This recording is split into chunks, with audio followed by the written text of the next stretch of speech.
Okay, so I said in yesterday's episode that all is relatively well in my life. Things are going good, and a good indication that things are going well with me is that I have a lot of irons and a lot of fires. I've a lot going on. I said yesterday I think that I have 101 irons and 101 different fires, and it just made me think. Yeah, Fano, you've got a lot going on, but what do you have going on? And that's what I want to get at. This idea that we can have our heads can be full of stuff, but it's not very well arranged. And if you have a look at the image that accompanies this episode, you'll see a picture of a book that I'm after writing and making. Now, have a quick look. All it is a ring binder. You pick one up in an office supply shop for €2 or €3 or something like that, and a ream of paper. Now, I got a ream of paper. Again, you're talking about a tenner or something, and I drilled 2 holes in it to match up with the ring in the ring binder. So basically, I had a 500-page blank book, no lines, no nothing, no numbers, no anything. And the idea of making that book was because I've been burning through notebooks since I could write. Basically, I've always been writing just to get what was in my head out of my head. I find it cathartic. I kind of find it helpful if something's buzzing around my brain. If I can just put pen to paper, it clarifies it. And I think it's a big part of it is actually a lack of intelligence in a sense. So I don't have any reason to think that I have any higher an IQ than the average. The average person has an IQ of 100. I don't think that I'm much above or below that. I have no reason to believe that I'm any more intelligent or less intelligent than anybody else. More intelligent people, they can hold half a dozen different thoughts in their head at the same time.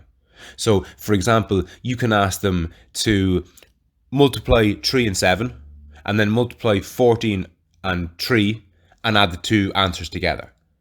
Now, I do that in a heartbeat with a pen and paper.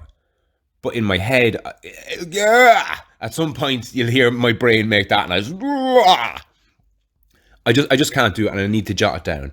And that mathematical equation, for want of a better term, that I gave, or example that I gave, you can extrapolate that for, I want to grow things under lights, and will I supply to shops, will I supply it to the food service, how will I package it, how will I deliver it? You can imagine there's 101 million different things that you have to take into consideration in relation to most things. So writing it down, for me at least, is absolutely crucial. I don't have the IQ, I don't have the cranial capacity or the bandwidth or whatever it is to do it in my head.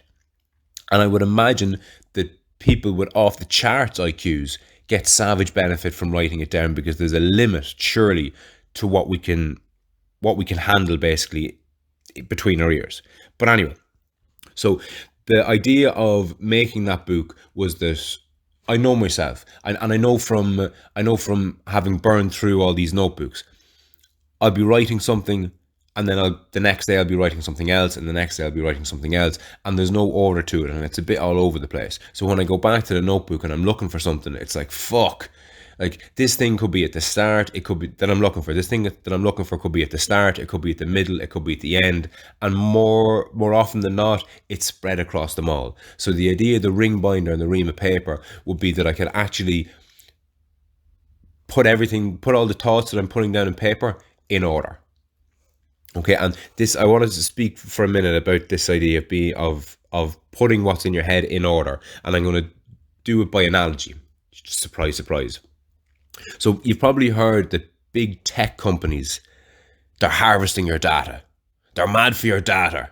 They're collecting our data, and they're using it against us. This data is it's bits of information. It's just bits and pieces of things, just like my book. My book, I'm writing it, I checked the date there. The first entry is on the 8th of April, 2017. So I'm writing it about 3.5 years, and there's all sorts of shit in it. Some of it's fucking brilliant. Most of it's absolutely atrocious. But it doesn't matter. It's not a literary piece. It's just trying to put what's in my brain on paper, and to get it out of my head, and so I can see it, and I can compare pages, and I can take out bits that I wrote, 2 years ago, and put it beside the bits I wrote yesterday, and I can organize the whole thing. Okay, so That's what big tech companies have to do with the data. All the data they have is like my original notebooks. It's just bits and pieces of stuff scattered everywhere, and it's of no use. But what the tech companies have to do is they have to put this data in some sort of a sequence. They have to arrange it, okay? And you've probably heard of planes flying in formation.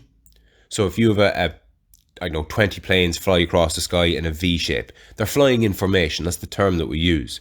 But what the big tech companies have to do with all this data, and what I've done with all my thoughts that I've written down in that book, is I've put them in formation.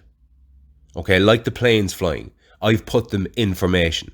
So data, just raw bits and pieces of things, is of no benefit to anybody. Like my notebooks, they were of no benefit to me. There was a certain cathartic element to it. I got some sort of relief from writing them down and getting them out of my head and on the page. So there was a benefit in doing that, but there's a much better benefit in being able to organize it, organizing all the data. Because when you organize data, you get information, and information is what's useful.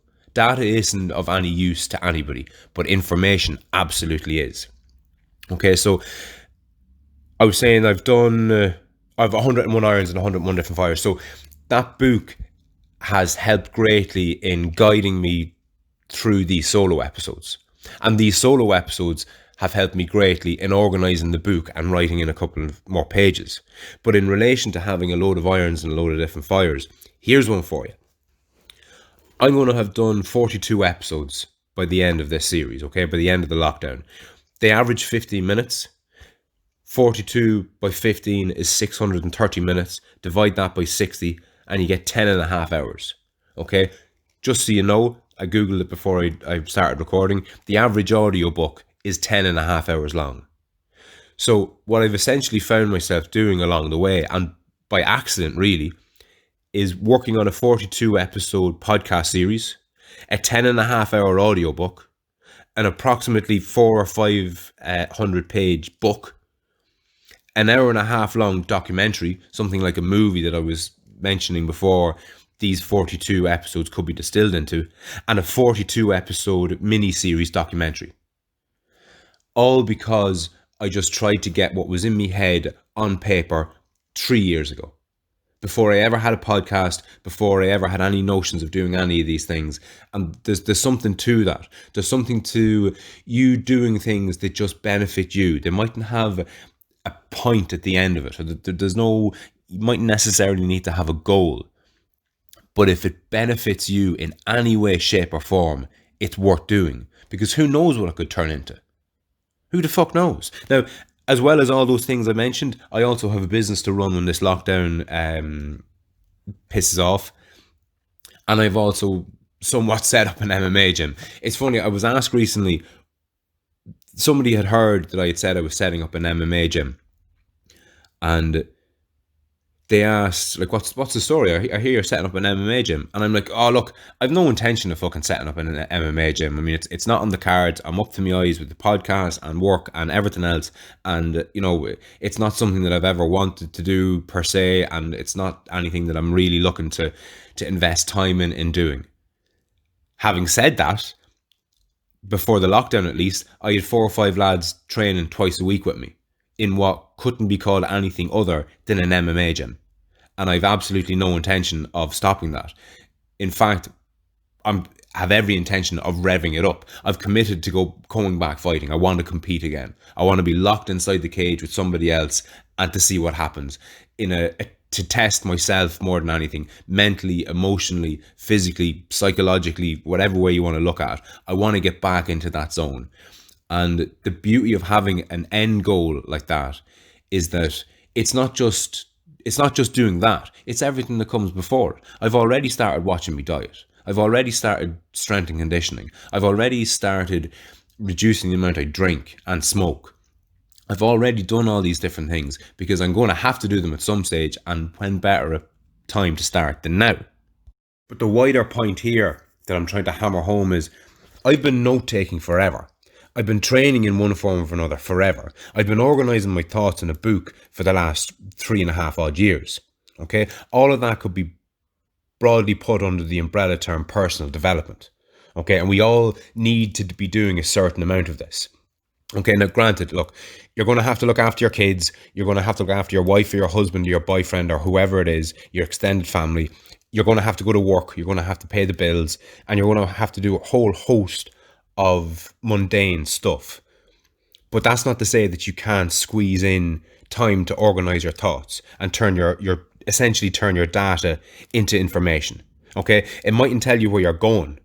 This information, in a sense, it's your life story, and if you can turn that data into information, it mightn't tell you where you're going, but it might show you the direction that you're headed. And like, who knows? Maybe you're headed somewhere you don't want to go. Maybe you're headed somewhere you do want to go. But how can you prepare for a destination that you're unaware of? I think a lot of people get caught in this trap. They don't know how they ended up where they are. And I can't help you with that. But what I can help you with, and again, lads, like whenever I say what I can help you with, what I mean is what I can help me with. Okay, when I'm speaking into this microphone, I'm addressing the audience, but I'm speaking to myself essentially. Like figuratively and literally, I'm speaking to myself. So what I can help myself with is to better understand the world that we live in. Like it's bad enough being completely unaware of certain things, but it's worse still thinking you know something and for that to be actually false, or to think that you have a better understanding of something than somebody else only because of how you were brought up and where you were raised. It's easy to look down on people who believe in Vishnu or Thor or some other god that you're not overly familiar with. It's easy for you to kind of look down your nose at those guys and kind of view them as primitive or barbaric or whatever. But then you hear in a podcast that these beliefs are 3,000 years older than yours and they're the exact fucking same. Or maybe you hear in a podcast that it was the United States Department of Agriculture that originally developed the food pyramid, and that's why your diet mostly consists of grains, because it was the base of the food pyramid. Not that the Department of Agriculture would have an ulterior motive in telling everybody that they should be eating what they grow. But look, the wider point being, the better you can understand yourself, essentially. The better that you can understand your own mind, the better that you can live a better life. The more you know about yourself, the more you'll know about others, the better informed decisions you're going to be able to make, and the better your life is going to be generally. So on that somewhat sanctimonious note, I'll chat to you tomorrow. But before I let you go, I'd just like to remind everybody that this episode and all the episodes on YouTube have been brought to you by past guest and friend of the show, Pat McKeown. Pat is very similar to myself insofar as that he's long had an interest in the mind and more specifically the brain and how they both interact, to such an extent that he went and spent 4 years getting a degree in neuroscience and then spent a further year in getting a master's in psychology. Now what he's done is pretty fucking cool. He's after setting up his own YouTube channel. It's called Pat Psychology Masters and there's a link in the description. Now what he's done here is he's uploaded all the best bits that he's learned over the last 5 years and put them into short, plain English, easy to understand YouTube videos for the likes of myself. His YouTube channel has been a massive resource for me in understanding both my mind and the mind of others. So hit up Pat Psychology Masters YouTube channel, subscribe, give it a like and a comment and a share. All that kind of stuff helps, and I'll chat to you soon.